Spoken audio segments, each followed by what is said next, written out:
Ya, selamat. Perkenalkan, kami dari kelompok 6 akan mempresentasikan hasil diskusi dari kelompok kami. Next. Yang beranggotakan saya sendiri, Daniel Krisnanyoto, yang kedua Mas Tirta, yang ketiga Edgar, yang keempat Jiha, dan yang kelima Maulana. Next.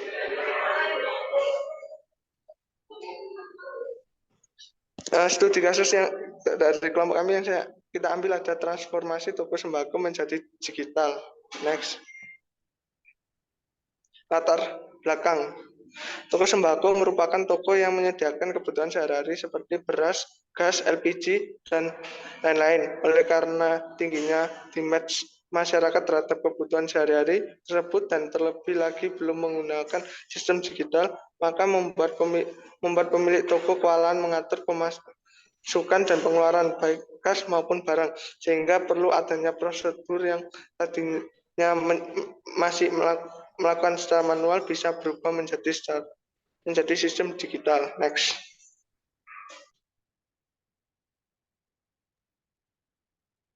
Analisis SOP. SOP toko sembako. Yang pertama adalah pengeluaran kas, yang kedua pembukuan stok barang, yang ketiga pembukuan inventaris.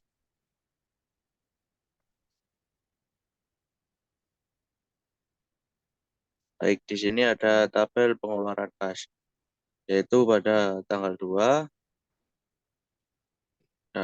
no bukti pengeluaran kas 311, no cek 2696, keterangan pembelian bahan baku, ref 450, serba serbi 500.000, kas 3 juta. Pada Juli tanggal 3, yaitu keterangan peralatan, refnya 311, serba serbinya 500, kredit kas 500.000.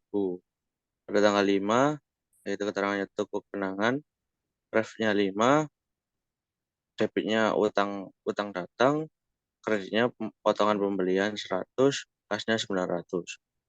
Yang pada tanggal 6, yaitu keterangannya upah dan gaji, refnya 550, serba serbi 2 juta, dan kreditnya kas 2 juta. Totalnya serba serbi 3 juta, utang datang 1 juta, potongan pembelian 100, dan total kas 3.900.000. Next.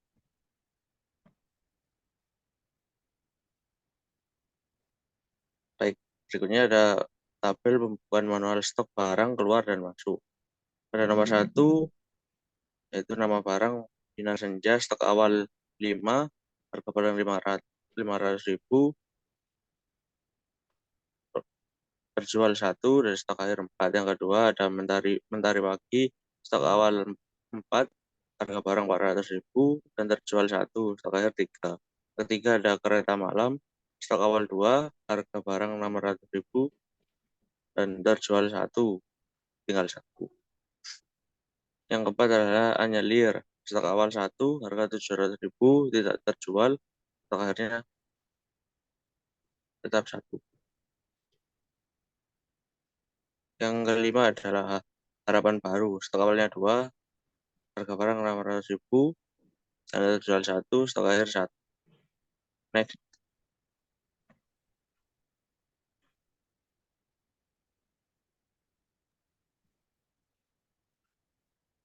Untuk pembukuan manual inventaris, yang pertama ada jenis barang. Jenis barangnya ada pertama pisau dengan jumlah 5. Tanggal belinya masih belum diketahui dan kodenya P. Dan nomor 2 jenis barang kedua gunting batang 5. Lalu tanggal belinya PP, gunting kertas jumlah 5. Dan pembersih batang juga jumlahnya 5. Next. Analisis level CMMI. Next.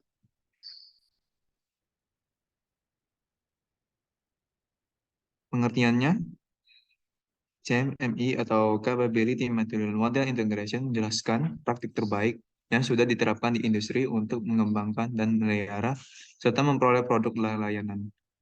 Ini menyediakan kerangka kerja yang memungkinkan untuk menilai tingkat kematangan dalam suatu organisasi atau kemampuannya dalam kaitannya dengan proses yang dilakukannya.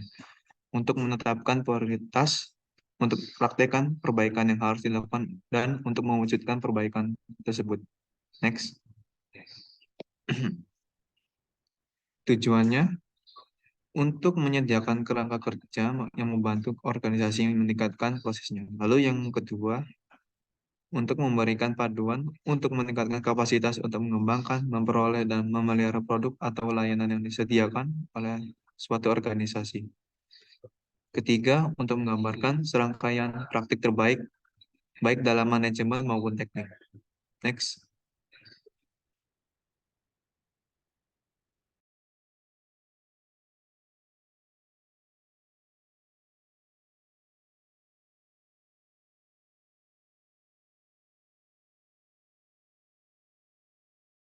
Level CMI ada model memperhatikan 5 tingkat kematangan yang dapat diukur organisasi. Yang pertama di awal, lalu dikelola, yang ketiga ditetapkan, dan keempat dikelola secara kuantitatif, dan kelima mengoptimalkan.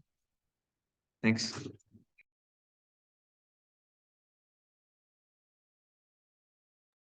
Kemudian ada level penjelasan dari level CMMI. Untuk maturity level 1 merupakan sukses pada level ini didasarkan pada kerja keras dan kompetensi yang tinggi orang-orang yang ada di dalam tersebut sebelum menjalankan tujuan dan sasaran yang telah didefinisikan oleh CMMI. Untuk level 2 yaitu memanage pada maturity level 2 ini seorang pengusaha mencapai seluruh spesifik dan generic goals pada level 2. Semua pekerjaan yang berhubungan dengan proses-proses yang terjadi saling menyesuaikan diri agar dapat diambil kebijakan. Setiap orang yang berada dalam proses ini dapat mengakses sumber daya yang cukup untuk mengerjakan tugas masing-masing. Setiap orang terlibat aktif pada proses yang membutuhkan. Setiap aktivitas dan hasil pekerjaan berupa memonitor, mengontrol, meninjau, serta mengevaluasi untuk menjaga kekonsistenan pada deskripsi yang telah diberikan. Level 3 yaitu telah mencapai seluruh spesifik dan generic goals pada level 2 dan level 3. Proses dilihat dengan terjadinya penyesuaian dari kumpulan proses standar T. Menyokong hasil kerja, mengukur, dan proses menambah informasi lain menjadi pemilik toko. Level 4, quantitatively manage pada maturity level 4 ini, sebuah pemilik toko telah mencapai seluruh spesifik dan generic goals yang ada pada level 2, 3, dan 4. Proses yang terjadi dapat terkontrol dan ditambah menggunakan ukuran-ukuran dan taksiran kuantitatif. Sasaran kuantitatif untuk kualitas dan kinerja proses ditetapkan dan digunakan sebagai kriteria dalam manajemen proses. Level 5, optimizing pada maturity level 5, pemilik toko telah mencapai seluruh spesifik dan generic goals yang ada di level 2, 3, 4, dan 5. Maturity level 5 berfokus kepada peningkatan proses secara berkesinambungan melalui inovasi teknologi. Kesimpulannya, pada proses SOP dan CMMI yang sudah diketahui bahwasanya SOP pada toko sembako ini belum menggunakan sistem secara digitalisasi, sehingga perlu adanya transformasi dari yang manual menjadi sistem yang terdigital. Dan untuk segi CMMI-nya pada toko sembako masih berada di level 1 karena keberhasilan proyeknya atau tokonya masih bergantung secara eksklusif pada keterampilan individu yang didedikasikan untuk masing-masing dari mereka. Mohon maaf atas kesalahan dan kekurangannya. Sekian. Wabillahi taufiq wal hidayah. Wassalamualaikum warahmatullahi wabarakatuh.